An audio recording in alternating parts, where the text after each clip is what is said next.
Inilah kuburan para penduduk neraka yang ada di bumi. Kuburan-kuburan ini menjadi saksi buruknya perbuatan mereka selama dahulu hidup di dunia. Di dalam Islam, ada beberapa nama orang dan tokoh yang dijamin masuk ke dalam neraka. Bahkan kisah mereka banyak diabadikan dalam Al-Quran dan hadis Nabi Muhammad. Kuburan penduduk neraka yang pertama, yaitu Abu Lahab dan istrinya Ummu Jamil. Paman dan bibi Nabi Muhammad ini dahulu merupakan penentang ajaran Allah dan kerap mencela Nabi. Kisah mereka diabadikan dalam surah Al-Lahab, yang menyatakan keduanya akan celaka dan masuk neraka. Saat ini, lokasi kuburan Abu Lahab ini berada di kawasan Jarwal, dekat dengan Masjidil Haram Mekah. Kuburan ini dikenal berada di antara bebatuan dan tumbuhan berduri. Anehnya, area kuburan ini memunculkan aroma busuk seperti bangkai. Adapun kuburan penduduk neraka yang kedua, yaitu Abu Jahal. Abu Jahal dahulu nama aslinya adalah Amr bin Hisham. Dia adalah salah satu musuh terbesar Nabi Muhammad dan dikenal sebagai ahli neraka. Ia suka memfitnah dan kerap mencelakai Nabi Muhammad.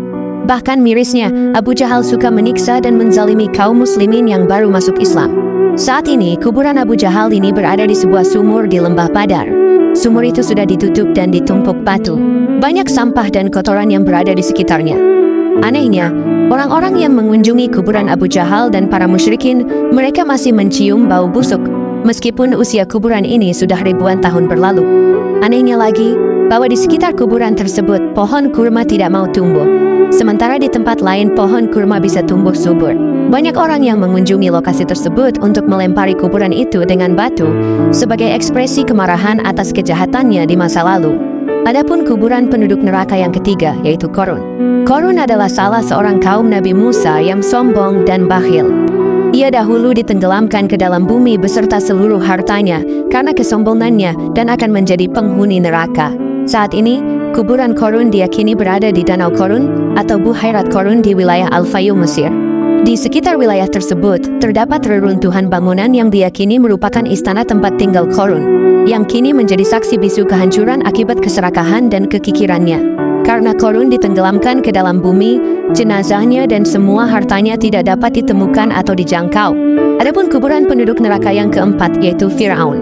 Fir'aun adalah raja Mesir yang terkenal angkuh dan zalim. Dia mengaku sebagai Tuhan dan menentang dakwah Nabi Musa. Allah menenggelamkan Fir'aun beserta pengikutnya di Laut Merah dan memasukkannya ke dalam azab yang pedih.